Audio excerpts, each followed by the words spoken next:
अस्सलामुअलैकुम, कैसे हैं आप सब लोग। उम्मीद करती हूँ ठीक होंगे। जहाँ भी रहें खुश रहें, आबाद रहें, हंसते मुस्कुराते रहें। अच्छा, आज बात करते हैं कंसल्टेंट्स पे। ठीक है। सो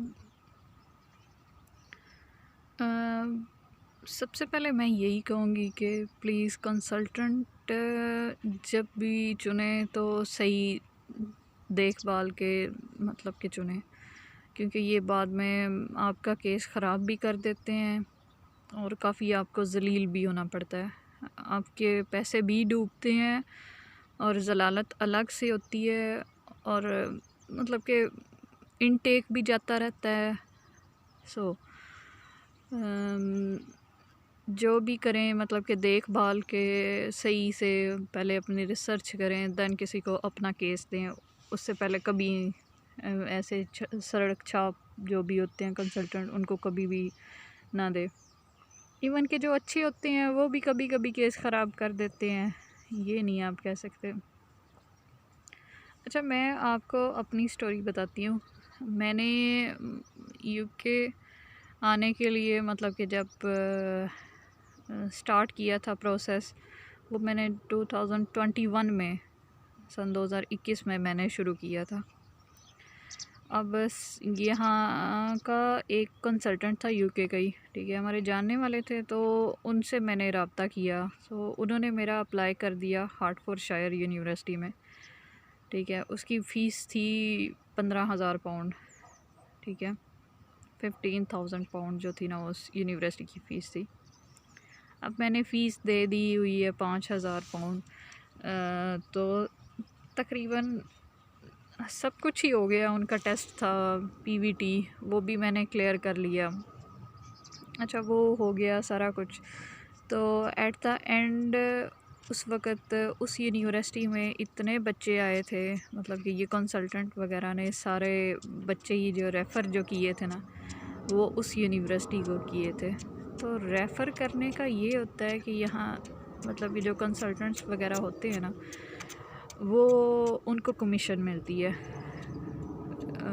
यूनिवर्सिटी से। ठीक है, पाकिस्तान समझ लो कि अब मैं फ़िगर ना ही बताऊं तो बेहतर है, क्योंकि फिर बाद में कोई, चलें छोड़ें, अच्छी खासी मिलती है। ठीक है, आपसे भी वो अलग से पैसे लेते हैं, जो भी 50 या लाख लेते हैं वो अलग है। ठीक है, और जो आपको यूनिवर्सिटी को रेफ़र करते हैं वो अलग है, वो समझे इससे दुगनी होती है जो। ठीक है, सो ये जो कंसल्टेंट्स होते हैं ये हमेशा उस यूनिवर्सिटी को आपको रेफ़र करेंगे जो इनको ज़्यादा कमीशन दे रही हैं। ठीक है, सो ये आप अगर किसी यूनिवर्सिटी की जिसकी फ़ी कम है या कोई अच्छी है, उसको आप कहेंगे भी ना कि मैंने ये चूज़ करनी है, तो वो कहेंगे नहीं नहीं ये सही है, इसमें ये है सहूलत है, इसमें ये दे रहे हैं, ये कर रहे हैं। सो मैं तो यही कहूँगी कि आपने इनकी बातों में नहीं आना। ये हमेशा जो होते हैं ना, वो खज्जल ख़वारी होती है इनकी बातों में। सो उधर मैंने अप्लाई किया तो उन्होंने मेरा इंटरव्यू जो था ना वो रिजेक्ट कर दिया। ठीक है, वो मेरा नहीं हुआ था, कई लोगों का हुआ, और बाद में उन्होंने सबको तकरीबन 3-3 चांसेस दिए थे, लेकिन हम लोगों को नहीं दिए थे क्योंकि उनके बच्चे पूरे हो चुके थे जितने उन्होंने लेने थे। फिर जी रिफ़ंड करवाया फ़ी। अच्छा, एक और चीज़ थी, काफ़ी बच्चे पूछ रहे थे रिफ़ंड फ़ी पूरी आती है। हाँ, अगर तो मतलब कि यूनिवर्सिटी का कुछ इस तरह से फ़ॉल्ट हो कि उन्होंने वो इंटरव्यू में फ़ेल कर दिया है, या कुछ आपका टीबी टेस्ट क्लियर नहीं है, या कुछ भी है ना, तो ये आपको जो रिफ़ंड आएगा ना वो फुल आएगा। ठीक है, उसमें आपका कुछ भी 1 रुपया भी नहीं कटेगा। ठीक है, आपने जितने पे किए होंगे उतने ही आएंगे, जितने आपने पाकिस्तान से पे किए होंगे। ठीक है, टैक्स वगैरह कट के जितने यूनिवर्सिटी को गए होंगे ना, वो पूरे के पूरे आएंगे। अच्छा, उसके बाद लाहौर के एक कंसल्टेंट है, मैं नाम नहीं लूँगी। अच्छा, उनको मैंने अपना केस दिया, तो और भी हैं, उनको भी मैंने दिया हुआ था, 3-4 जगह पे दिया हुआ था। अब मैं नाम नहीं उन सब के ले सकती। ठीक है, उनको दिया तो उन्होंने यूनिवर्सिटी ऑफ ब्रिस्टॉल में मेरा एडमिशन कराया, ठीक है।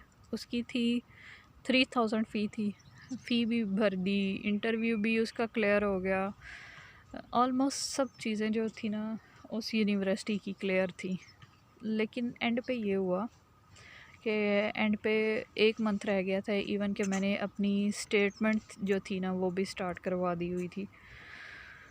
सो 1 मंथ रह गया।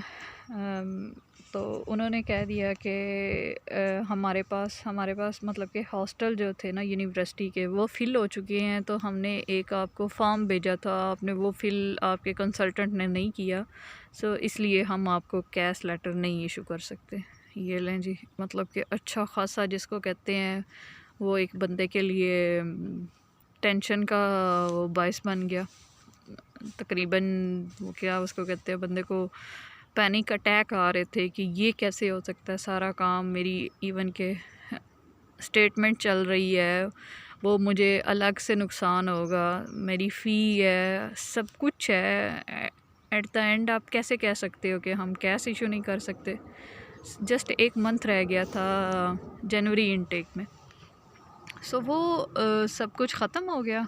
तो यूनिवर्सिटी को कॉल्स की, ईमेल्स की, जो जो हो सकता था वो किया इवन के, लेकिन क्या हो सकता था, कुछ नहीं। उन्होंने बस कह दिया कि नहीं जी हमारे पास कोई नहीं है, तो हम आपके लिए कुछ नहीं कर सकते। ये हुआ। उसके बाद मतलब कि मैं तो जो सीधी सी बात है काफ़ी परेशान हो गई थी। मेरा तो बस नहीं चल रहा था कि अपने कंसल्टेंट को ख़त्म कर दूँ, लेकिन क्या कर सकता है बंदा, ठीक है।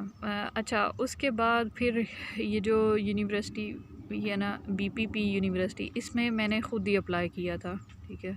मैंने कोई कंसल्टेंट नहीं हायर किया था, मैंने कोई कुछ किसी से नहीं कहा था, इसमें मैंने ख़ुद ही बैठे बैठे जो है ना वो अप्लाई किया सारा कुछ। मुझे तकरीबन कोई 10 दिन के बाद जो था ना ये ऑफ़र लेटर आ गया था फ़ेब इनटेक का। तो फिर क्या उसको कहते हैं फ़ेब इनटेक का, इवन कि मुझे पता भी नहीं था कि ये यूनिवर्सिटी फ़ेब भी इनटेक देती है, मार्च भी देती है। सो मुझे ये भी चीज़ों का आइडिया नहीं था, वो तो मैंने वैसे ही रिसर्च करते करते ये सब चीज़ें ना देखी थी। और जैसे आप लोगों का कुछ क्वेश्चन पूछ रहे थे कि मतलब कि ये यूनिवर्सिटी प्राइवेट है, पीएसडब्ल्यू नहीं देती, तो ये नहीं। हाँ, ऐसी रूमर्स जो थी ना वो मैंने भी सुनी हुई थी, ठीक है, कि ये होगा वो, मतलब कि एक प्राइवेट यूनिवर्सिटी है तो ये वो, मतलब कि वो वाला सीन नहीं होगा जैसे एक गवर्नमेंट यूनिवर्सिटी की होती है। सो मैंने भी ये रूमर सुनी हुई थी, ये कैश नहीं इशू करेंगे, ये पीएसडब्ल्यू नहीं देंगे, बाद में आपकी डिग्री वो नहीं होगी as compare to other university, मतलब कि वो लो होगी ये वो। सो इस तरह की कोई बात नहीं है, किसी किस्म का कोई ये सीन ही नहीं है, क्योंकि यहाँ की जो भी यूनिवर्सिटीज़ हैं वो वर्ल्ड रिकॉग्नाइज्ड यूनिवर्सिटीज़ हैं, डिग्री सब कुछ सेम ही है, ठीक है। तो मैंने भी यही सुना हुआ था। अच्छा, फिर मैंने वही मतलब कि अपना केस खुद सारा जो था ना वो हैंडल किया था, फिर सीखा था आहिस्ता आहिस्ता यहाँ से वहाँ से। सो आहिस्ता आहिस्ता जो थी ना चीज़ें वो ठीक हो गई थी, मतलब कि फिर सारा कुछ एडमिशन हो गया, फिर सारी क्लियर हो गई। सो आप भी मतलब कि ये जो कंसल्टेंट होते हैं इनको अपना जहाँ पे फ़ायदा नज़र आएगा इन्होंने उस यूनिवर्सिटी को आपको देना है, ठीक है। ये किसी और यूनिवर्सिटी को आपको रेफ़र नहीं करेंगे जिसमें आप लोगों का फ़ायदा होगा, या आप लोगों को कोई मतलब कि फ़ी कम होगी, बेनिफिट मिल रहा होगा, या आप लोग इजी रहोगे, नहीं। ये जहाँ पे ख़ुद इजी होंगे ये वहाँ पे आपको रेफ़र करेंगे। सो इसलिए मैं कहती हूँ कि प्लीज़ अपना थोड़ा सा मतलब कि ख़ुद यूनिवर्सिटी की रिसर्च करें, सारा कुछ देखें, फिर जो है ना वो चलें। सो इन पे कभी भी कंसल्टेंट्स पे एतबार ना करें। और एक और चीज़ है, जब भी कंसल्टेंट ठीक है, अगर नहीं समझ आती तो अगर आप हायर कर रहे हो तो फिर उसके पीछे पीछे रहो, उसको कॉल करो, उससे पूछो, इवन उससे बोलो कि मेरी भी ईमेल जो है ना वो अपने सिस्टम में इंटर करे, ताकि यूनिवर्सिटी से जो मेल्स आ रही हैं वो आपको भी आएँ और उस कंसल्टेंट को भी आएँ, ठीक है, आपको भी प्रोसेस सारा पता चले। इवन कि मेरी मतलब कि एक दोस्त है, वो मुझे बता रही थी कि मेरे कंसल्टेंट ने, मेरा वीज़ा लग के आ गया है, तो मेरे कंसल्टेंट ने कहा है कि हमने एडवोकेट जो है लायर हायर करना है, अगर आपका केस रिजेक्ट होता है तो आप मुझे 1 लाख फ़ी और दें। ये इंडियन स्टूडेंट की एक स्टोरी है। सो इवन कि उसका कैश आ चुका है, मतलब कि वीज़ा शीज़ा सारा कुछ हो चुका है, तो फिर भी उससे एक्स्ट्रा मांग रहे हैं कि जी हमने लायर हायर करना है तो आप हमें पे ज़्यादा करें। तो ये बिल्कुल आपने इस तरह की कोई किसी बात में जो है ना वो कंसल्टेंट्स की नहीं है ना, बाद में भी ये आपको परेशान करेंगे कि हम ये कर रहे हैं तो आप ये करें, हाँ ज़्यादा पे करें, इस तरह से आपने कुछ कोई चीज़ नहीं इनकी सुननी, ठीक है। मैं इसीलिए कहती हूँ सर्च करो, चीज़ें देखो, जो बेहतर हैं अपने लिए वो करो, क्योंकि अगर आप अपना कोई डिसीजन लेते हो तो फिर आपको समझ आती है, आप उस पर खड़े होते हो कि हाँ ये गलत हुआ है तो ठीक है, नेक्स्ट टाइम ये गलती नहीं होगी। सो ये थी स्टोरी, ये थी कंसल्टेंट की कहानी। ठीक हो गया, चलें आप प्लीज़ मुझे सब्सक्राइब कर दें, लाइक कर दें, और जो जो कमेंट्स हैं, मतलब कि जो जो चीज़ें पूछनी है वो कमेंट्स में पूछ सकते हैं। प्लीज़ सपोर्ट करें, मोटिवेट करें सब्सक्राइब करके, ताकि मैं और फिर वीडियोस बनाऊं। ओके जी, टेक केयर, बाय।